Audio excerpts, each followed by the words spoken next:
Hey, welcome back. So it's the week before Christmas, so I thought I'd take a little bit of time to reflect on what technologies are going to be important in 2022 and probably beyond.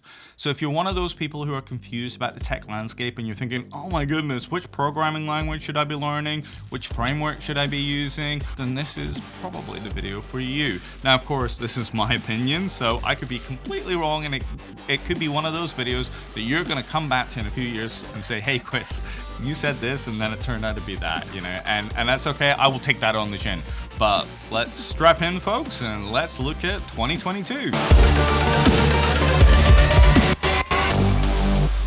Alrighty, so the first place we're going to start is probably the web channel. Now, I think it's fair to say in 2020 that single page applications, React, JavaScript are the kind of dominant frameworks, etc. And if we look at years previously, you would have seen this movement from server-side rendered content, so where servers are serving up the HTML, the JavaScript, the CSS, and then what we've seen in the last few years is moving into these single page application frameworks and everything being client side. And of course, that's evolved over the years from kind of original Angular into React, of course, being the dominant framework today. So let's take a think about this for a second. So of course, I think it's fair to say that JavaScript is going to remain that sort of dominant language. I think one of the things we are going to see is that we're going to see things like ES5 drop away, and we're going to get to the point where people are starting to code more natively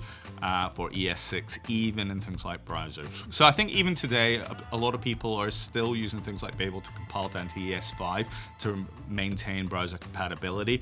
I think we're going to start to move away from that in 2022, and I think we're going to start to see people going really all in native for ES6 and get those extra performance optimizations and then pull ourselves away from those older browser versions. So I think that's going to be a good thing, and certainly if I go further into the future, that's going to happen even more. So that's probably prediction number one. I think prediction number two is I see TypeScript really starting to dominate the space. It gives a lot of benefits, that static compilations, a lot of the benefits that you would have got from languages like C#, etc. And of course, TypeScript is written by the same guy that came up with C#, Anders Hallsberg. So I think that TypeScript movement is really good. It brings down the amount of errors that you have. It gives you that same ability to generate some really good JavaScript, etc. So I see that movement continuing and TypeScript becoming a dominant language. So if you're kind of in that web space, then really moving into modern JavaScript, so really sort of ES 2020, 2021 now, etc. Getting to grips with TypeScript, I think, is really the movement and direction that you want to get into from a programming language perspective. So the next thing I'll probably want to talk about is things like WebAssembly as well. So WebAssembly, as you know, I think is going to be super important. Before, in browsers, the only coding language you could really have was JavaScript, and I'm not going to count things like sort of Flash and Silverlight, etc. We've seen what's happened in the past with those types of plugins. Now that gives you the ability to start running statically compiled code within browser, and that opens up a lot of possibilities, especially in the areas of performance. Now, what we're seeing is a couple of use cases at the moment where people are taking things that are from old code bases and then being able to run that on browser. And then obviously people are taking libraries that are sort of really need to have a bit of performance, and they're pulling them on browser as well. So I think that's going to continue. I think WebAssembly is going to become a really important technology going forward in the future. Today it's been used for things like image optimization on browser, the ability to run AI, machine learning.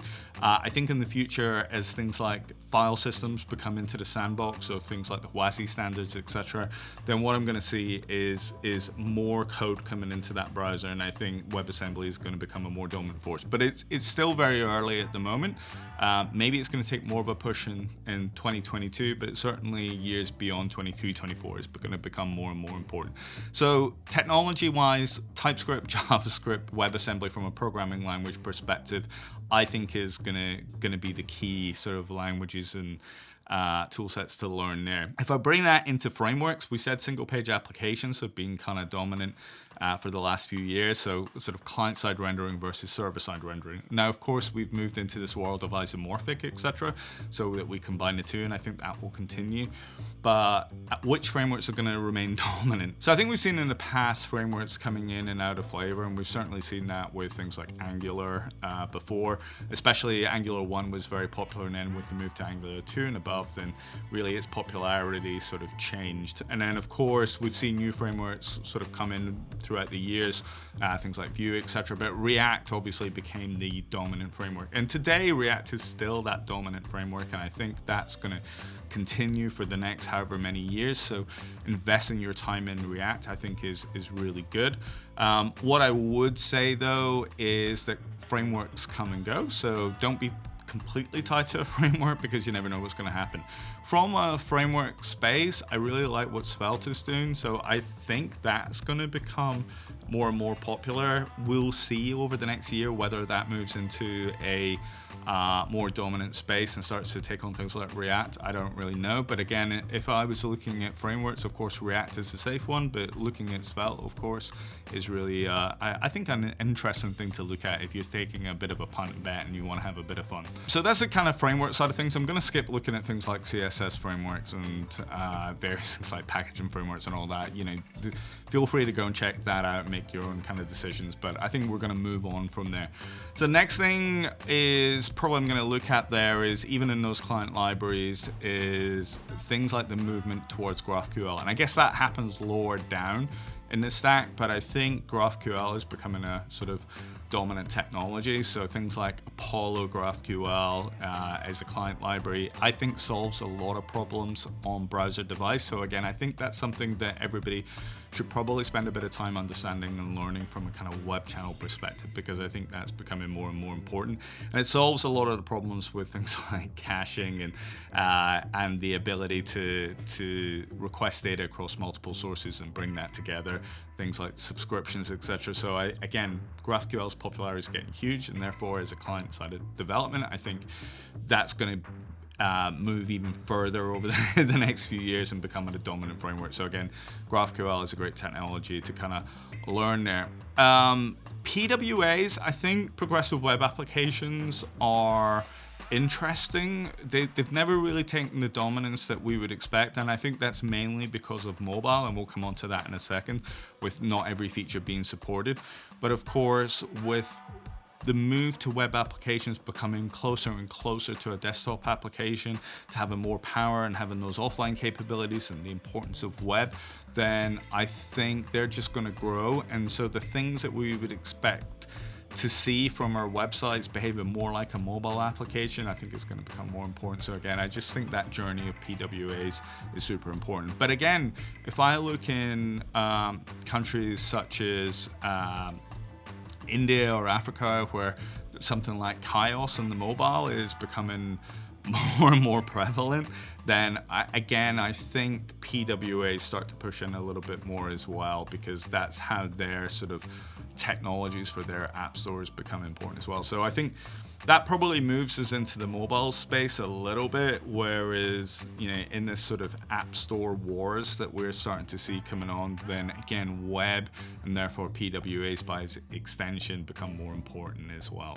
Okay, so before we move on to mobile, actually I'm just going to cover kind of web service a little bit for a second. I'm not going to talk about APIs, we'll do that in a second, but again, sort of for back-end web technologies and isomorphic type technologies, again, if we look at the past, then things like Node.js has been really important, and then a lot of frameworks has sort of came on top of that as well these days, so things like Next, etc. And I think they are super great technologies, and I think they're going to continue because they solve a lot of problems in that sense. But I do see this general push to the edge, which I'll talk about in a second. So I think the web server technologies will continue to be important, but probably less important than maybe they are today. I think really that sort of use case of isomorphic rendering, again, important, but I see this all sort of becoming sort of moving to the edge of SaaS-based or whatever. But if you were going to invest time learning technologies, then again, I think Node.js is fairly stable technology. to continue to learn. I'm not going to move into the Java technologies, etc. Again, if you're in the Java space, feel free to sort of pick that up yourself there. But I think, Node.js is a sort of stable side of things. I do see things like Next on top of Node.js becoming more and more important, and a lot of people using that. So again, that's a great technology to learn for, especially those isomorphic and that server-side rendering side of things. I see Rust coming into this space quite a bit. So again, that's something that you could, it would be useful for you to kind of learn. But just be aware, I'm not seeing a lot of companies really picking up on Rust at the moment. If you look at the popularity of your kind of Next.js's, etc., then Rust doesn't compare. But I do see us moving into this hybrid world where JavaScript, Rust, WebAssembly all become a little bit interoperable. So again, that's something to be aware of. Does that mean that maybe this year that something like Dino will become more important? Maybe, maybe not. I like what Dino's doing, but has it really kicked off? Not quite yet. But I mean, it's built on Rust. It's got interoperability with Rust and JavaScript. It fixes a lot of kind of issues with Node.js. But then at the same point, you've got such an ecosystem with Node.js on the back end that it kind of makes it hard to compete. Alrighty, so moving into the mobile space for a second, I think one of the things we've seen is native technologies are probably still dominant. So if you want to build this really great experience, whether it's on iOS or Android, you're really moving into that sort of native space, so Swift UI, Kotlin type experience. And again, that's probably a movement in itself in 2020.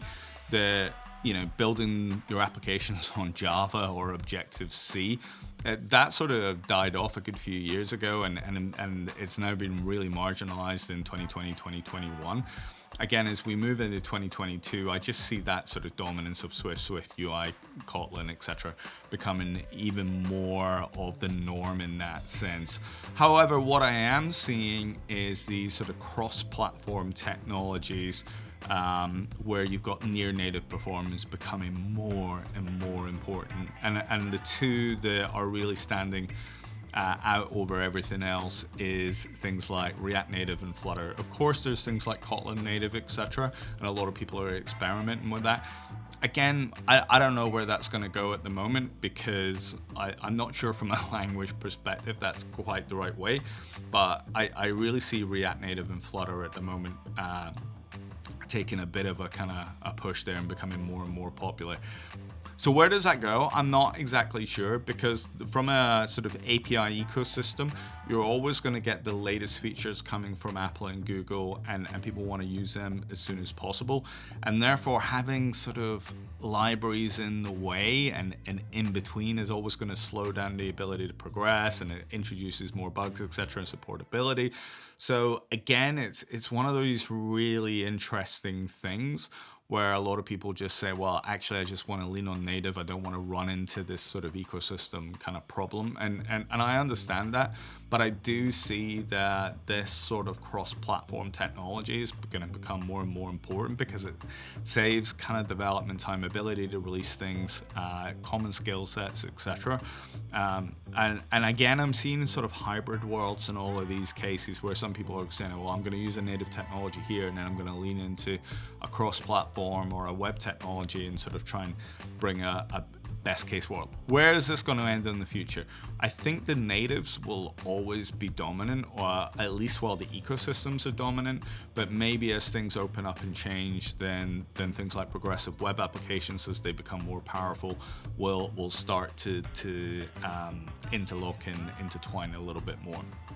But again, from 2022 perspective, if you're in the mobile space, I think you are completely safe to learn whether it's Swift UI, Kotlin, whether it's React Native or Flutter. I would focus on them, because I think they're going to be the big survivors in that case, and I think you're going to be able to build some interesting things and do a lot of interesting things with those technologies. So they're kind of safe.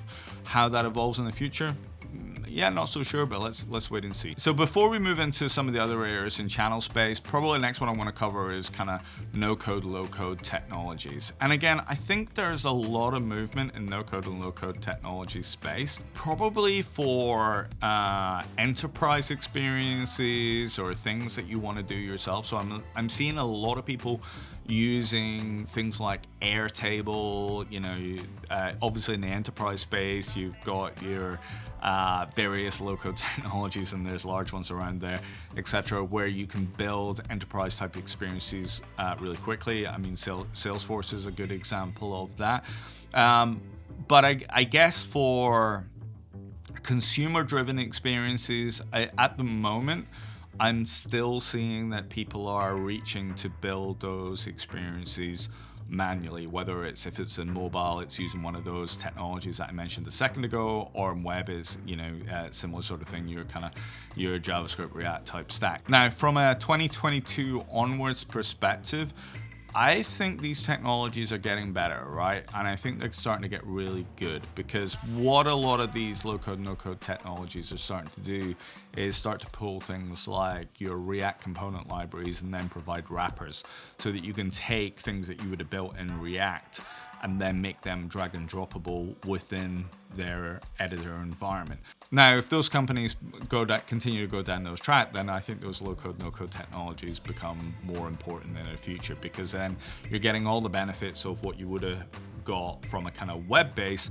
but now you're going to get that and have that drag and drop capability, make it opening up to that citizen coding type experience, and enable more people to write code. So do I think low-code and no-code is becoming more important? Yes, I already see it in the enterprise space. I already see it in the startup space, where a lot of people are sort of picking up these tools to sort of automate and run their business.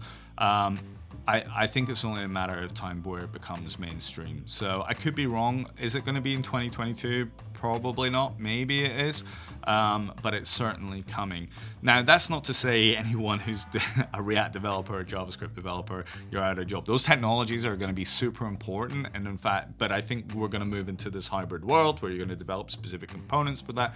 You're still going to have those kind of native experiences, and those technologies are going to be super important in that world as well. But I do see that sort of hybrid world sort of merging together over the next few years as well. Next one, probably, we mentioned mobile a second ago. The next one I want to talk about is things like AR and VR. Again, I think AR and VR isn't quite there just now, but I think it's going to be huge in the next few years. Now, of course, you heard people like Mark Zuckerberg talking about the metaverse, etc., and where we're going to be in this sort of virtual reality world, or even an augmented reality world, where we are going to have virtual avatars and we're going to start talking to people in the metaverse, etc.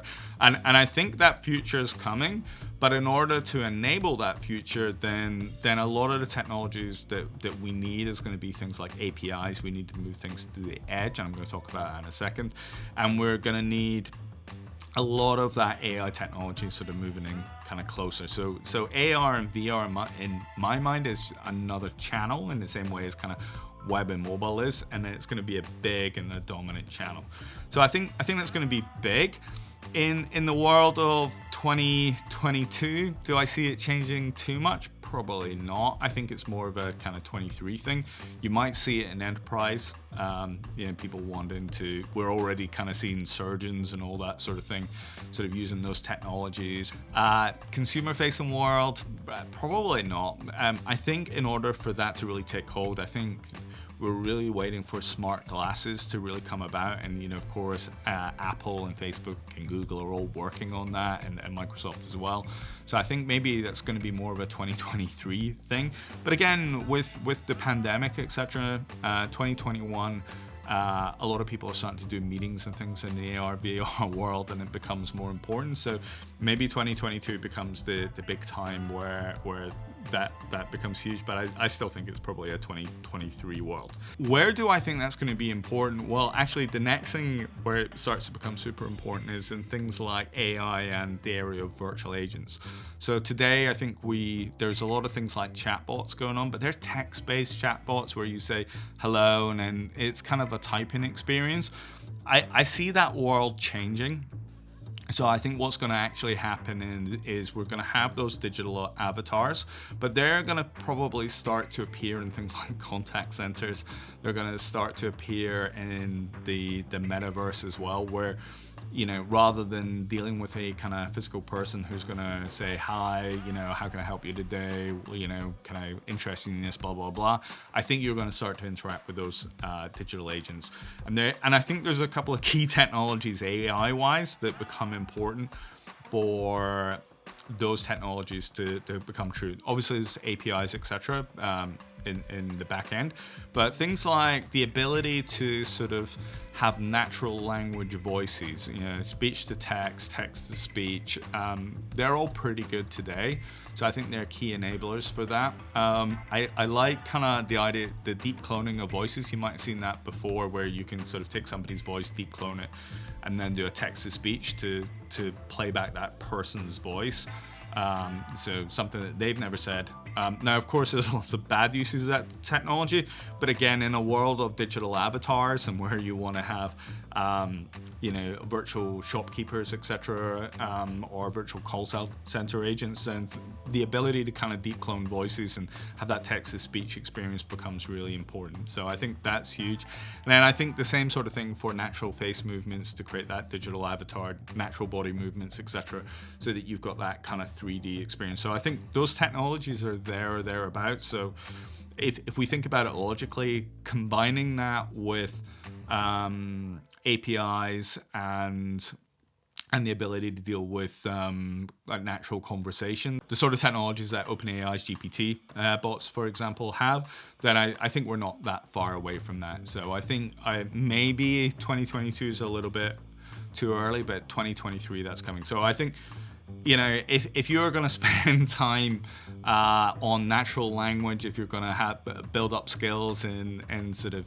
chatbots and virtual agents, but especially in that sort of real virtual agent world, I don't think that's kind of wasted technology, because that's kind of coming along. So anything you can do in that space, and therefore in the AI space, you know, doing things like TensorFlow, doing things like PyTorch, or doing things like OpenAI's GPT, I think they are not wasted skills.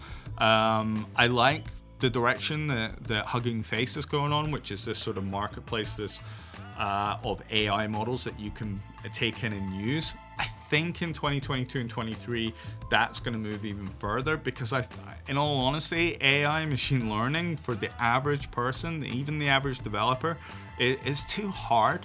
So therefore, I just think we're not there yet. So therefore, I think if I look at this, those kind of no-code, low-code tools and the ability to sort of drag and drop and build AI type experiences by using those models, and then not having to be an expert in AI and ML, I think is going to become really key for that to come true.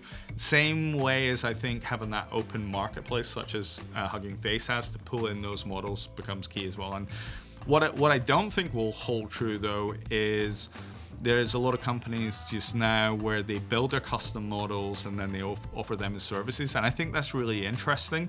But I just think that those services become commoditized really quickly. So I think the open nature becomes really important. So, you know, so let's take OpenAI for a second. You know, we don't know how that's trained, etc.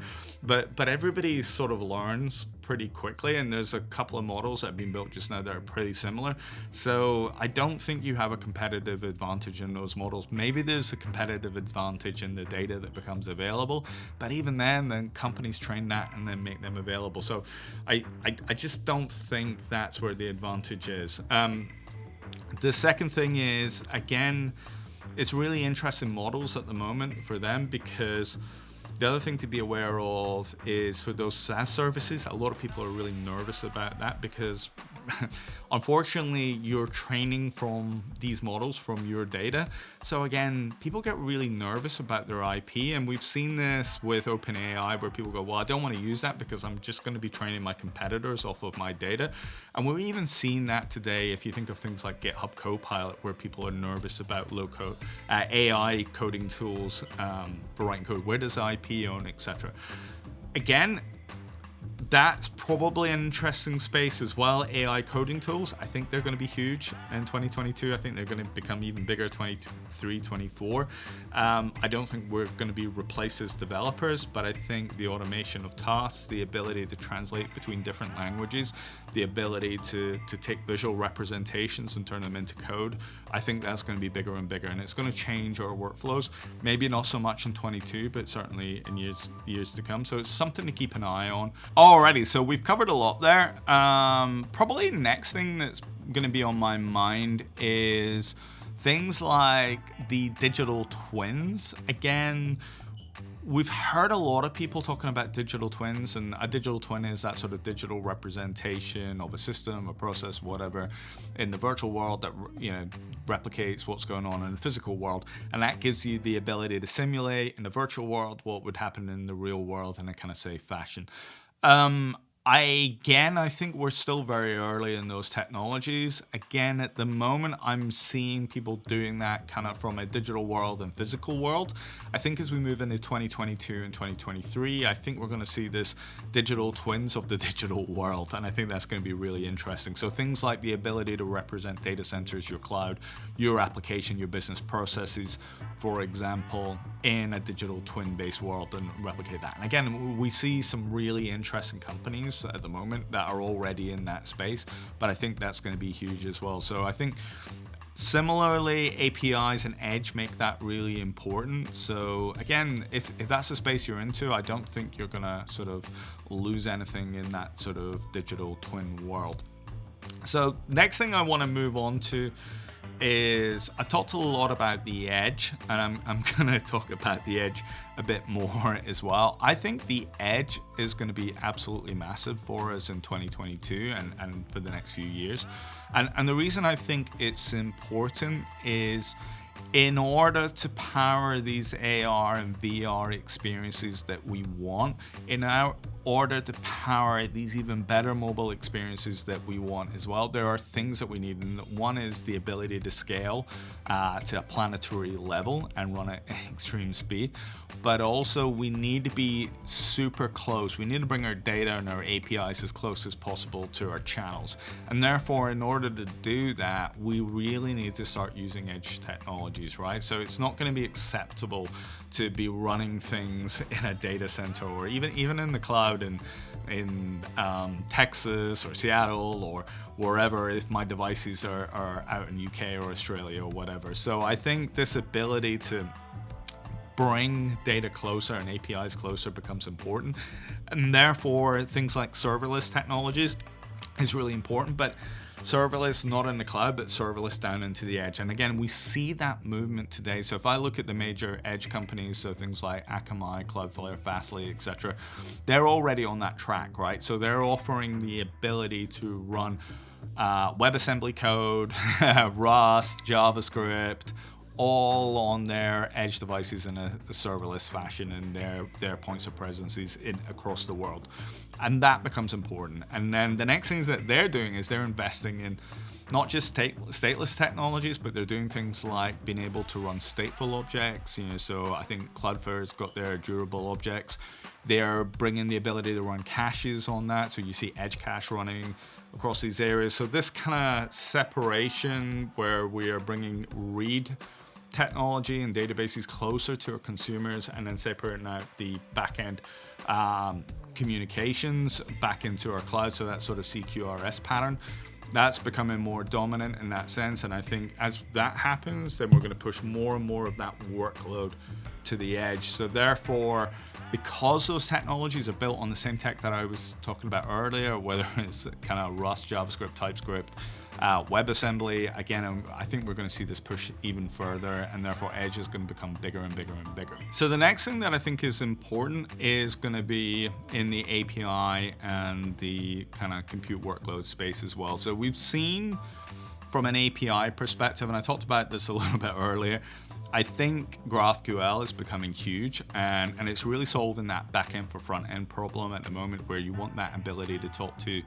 your domain level microservices and be able to request the exact data that you need. So the problem with REST services in general is that it returns a lot of data, and you basically make a call and say, hey, give me a product, and then it gives you every single product attribute that it has, right? And I've seen some of these APIs have something like 100 product attributes, whereas GraphQL, you as a client can just ask for the exact data that you need. So if you wanted maybe an item and a price, so an item ID, an item name, and an item price, but you didn't want the year of manufacture and all that, you could just ask for the very fields that you want, and they would be returned.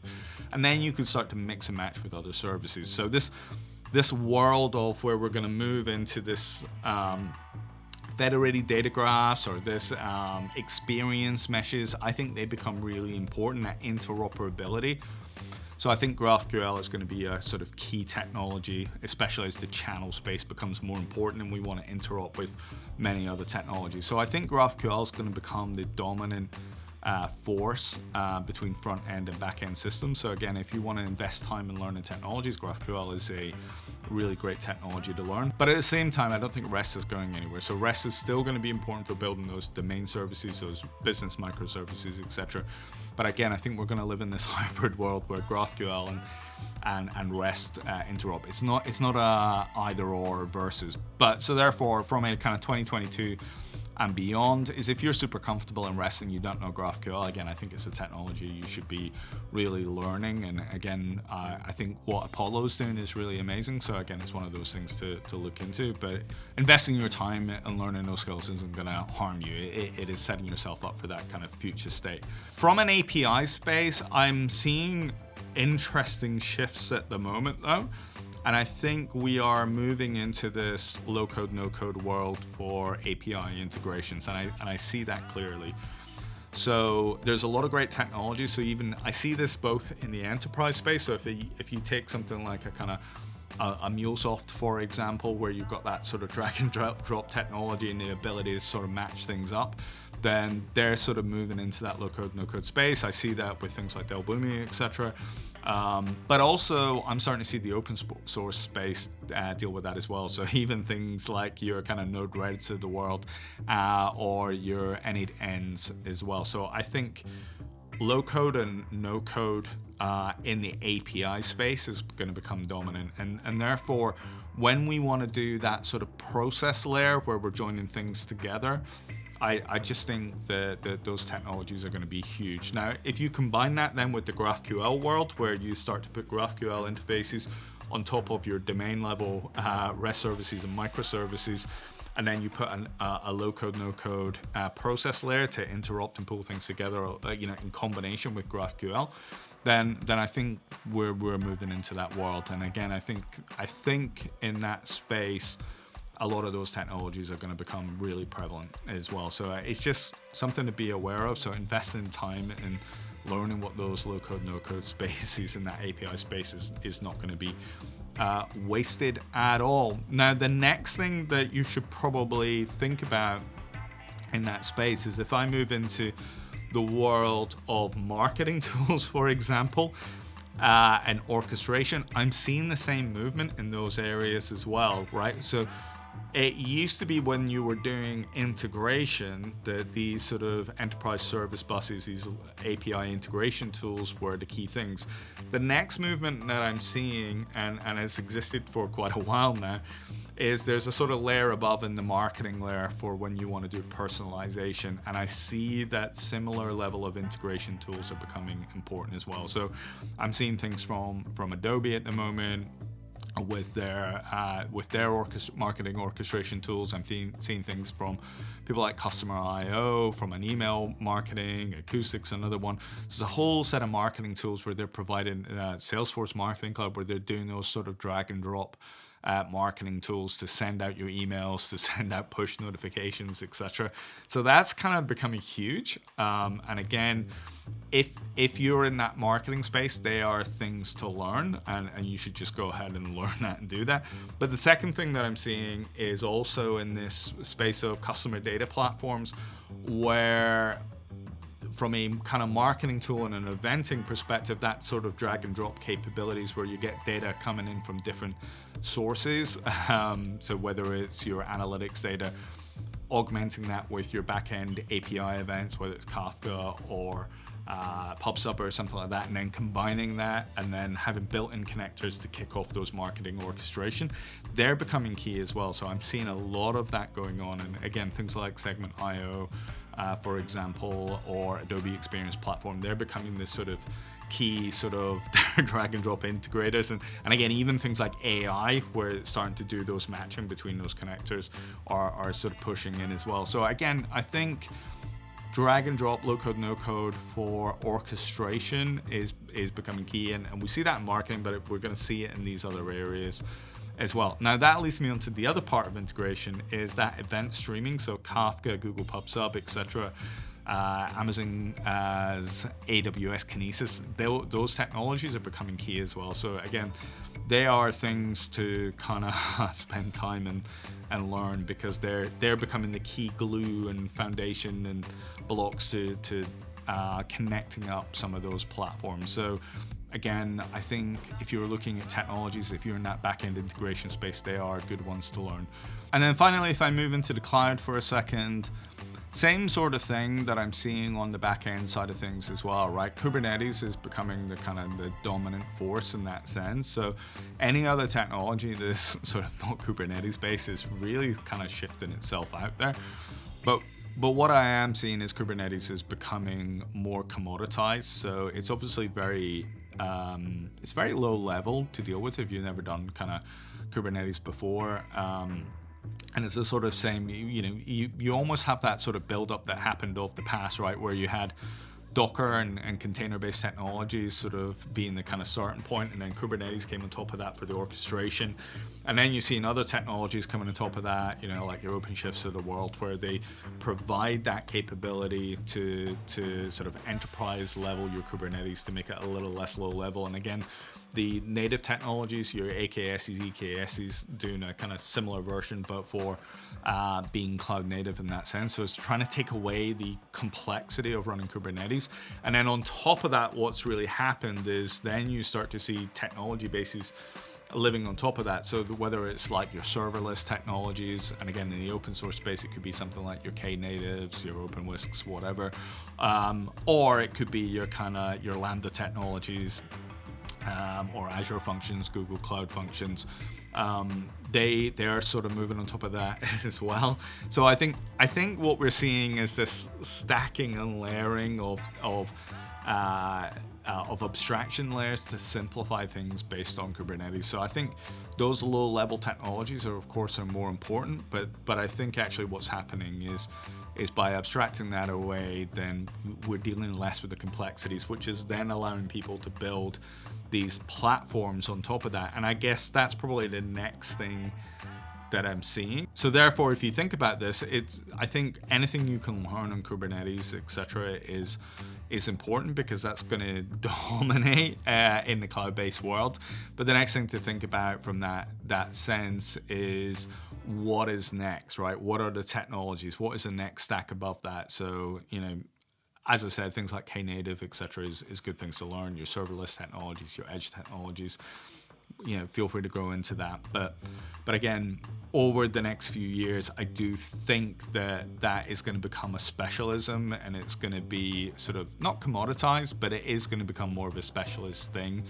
and people are going to build upon those abstraction layers. And that's probably the next thing that I think is important that I'm seeing over the next few years is people are building these platforms, right? So whether it's digital platforms such as your marketing platforms, your commerce platforms, your content management solution platforms, we're getting this push between enterprise and open source, which is healthy, and of course everything is being headless, and I think that's kind of key. So anything that is a headless technology, you're kind of fine. So I think the safe space in enterprise is obviously your kind of Adobes and your Salesforces, your SAPs. They're obviously going to be huge, but then what I'm seeing is these smaller players coming into the industry, which where things sort of connect together. And the things that I'm seeing at the moment is like your Contentfuls of the world. I'm seeing your customer IOs, your segment IOs, your lots of different kind of smaller places where you're trying to integrate these worlds together. And again, even in the backend space, things like Airtable is becoming huge as well. And I think this is all going to move into that enterprise space as well. So this hybrid world I talked about, where you could maybe have one of these experiences sort of powering your back end, but then something on the front end which is kind of a little bit more scalable or custom for what you want. So again, these hybrid worlds I see happening in 2022, that mix and match of platforms. And I think that's probably the key thing, where I don't think we're gonna necessarily have dominant platforms of the future, but what I see is this integration, this interconnecting between all of these platforms and these specialisms becoming key. So again, I think that's something that we're gonna see in the future going forward. So that's kind of where I am. This is my kind of very quick whistle-stop review of what's going to be important in the next year or two.